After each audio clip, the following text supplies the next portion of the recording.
we have very urgently our new Central Sports Correspondent on standby because we won't have this conversation here. Now, if you've been following the action at the 2024 Women's Africa Cup of Nations in Morocco, then I guess you already know what we're about to talk about. WAFCON has been on everybody's lips. It's a big headline here, and the Super Eagles made it through to the quarterfinals. Congratulations, girls. Thank you very much for making Nigeria proud.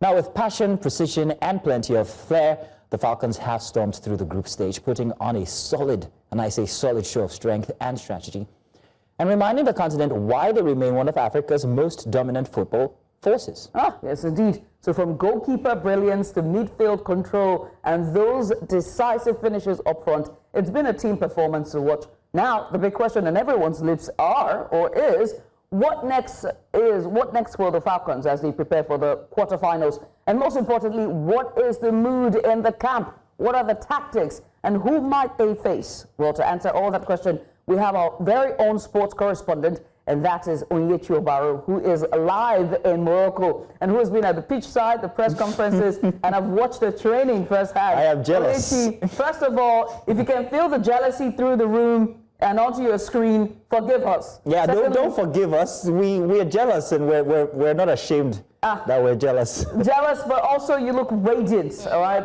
But let's get started. First thing, congratulations. I'm jealous. I think the jealousy is contagious. I just think the jealousy is contagious. The first thing, congratulations to the Falcons. Talk to us through the final group match. Yes, because from the beginning, Maxino read Super Eagles. Even with the fact that we're having the Women's African Cup of Nations, Maxino is still giving the glory to the Super Eagles. Don't mind I'm jealous. I mean, talk to us through the final group match. What stood out to you about the Falcons, their performance?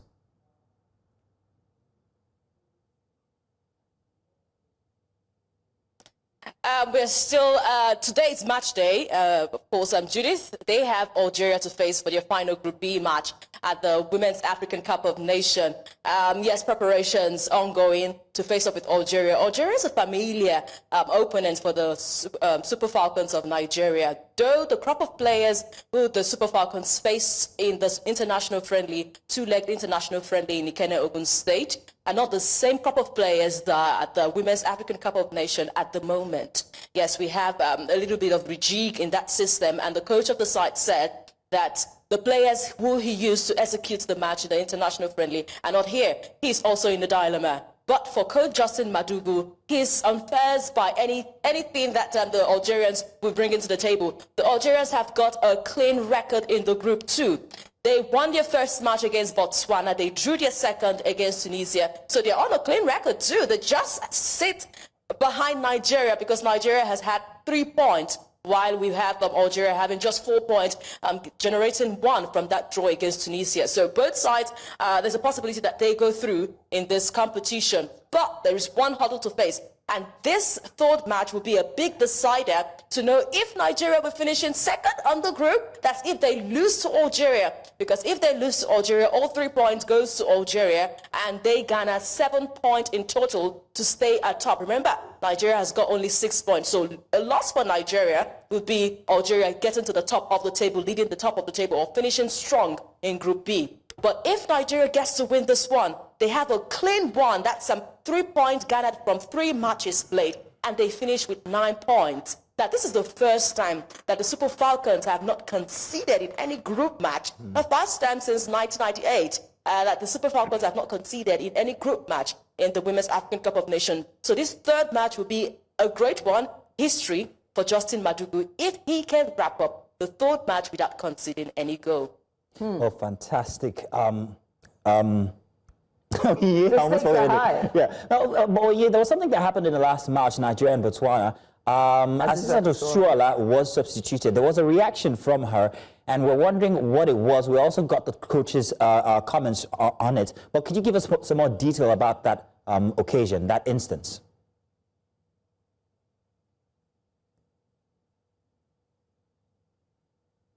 All right, Maxino, the reports we got, of course, from that incident and what we saw, placing 2 and 2 together. The players, of course, they went into the locker room after the first half, and after 10 minutes, that break, we saw players coming back into the pitch. Now, this time around, we are seeing a change in the squad line that executed the first half of the competition against Botswana. So we're seeing a little bit of change.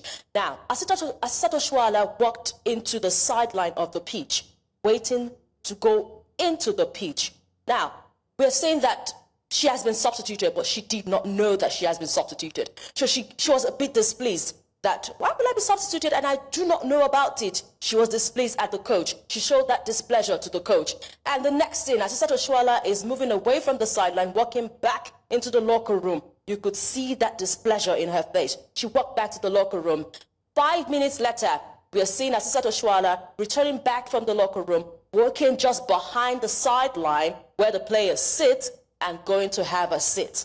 Now, that's where we could place 2 and 2 together to understand that Asisat was not pleased that she was substituted, but not told that she would be substituted. I feel she wanted more time on the pitch of play. But the coach knows what he sees. The coach reads the game. The coach understands the game. The coach has the final say. So Asisat's displeasure may not count because the coach's decision, of course, is the final. But at the press conference yesterday, he was squeezed about it, and he said he did not notice anything. He was squeezed about if there is a little bit of indiscipline in the squad, judging by what we saw in that game against Botswana. And he said he did not even notice it.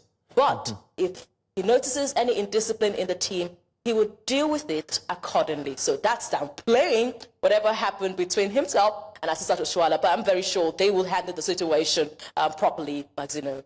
Now, as we head into match day today and as we go into the very high-stakes match, what does her substitution mean for the team?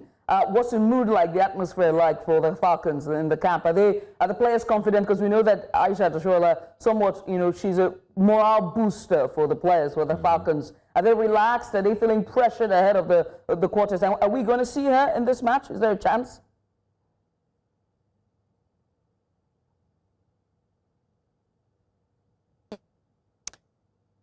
We were able to join them in training yesterday. Now, one very uneasy thing is that the players trained at 8 p.m. yesterday, and we're wondering what kind of itinerary the Confederation of African Football have for the Super Falcons of Nigeria. One, their training pitch is like 2 hours drive away from Ladubizuli where they play.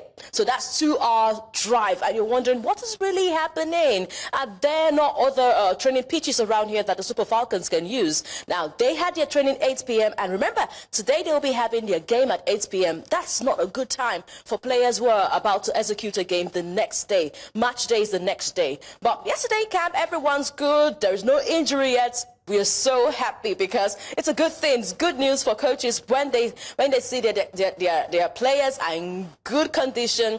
They do not have to struggle to say this my starter is not fit enough to start and I have to execute another game plan. So everyone is in good condition. No injuries. The players understand the task ahead. Remember, we have a Mission X campaign, and that Mission X campaign is for them to have a clean sheet to go to the next round, the quarterfinals, and make sure that they are able to go to the semi-final and even the final to be able to execute that Mission X. We spoke to a few of the players. Odega, who has not been given time in this competition so far. So we're hoping that she can get a chance today. The coach did promise us that he would have to try new players who have not been given time to play in the previous 2 matches. So we're hoping to see a bit of a shake-up, new players executing this one against Algeria. There's nothing to lose because the Super Falcons have qualified already. We just want the bragging right to be able to finish clean, finish with all 3 points, finish 9 points at top of the table, because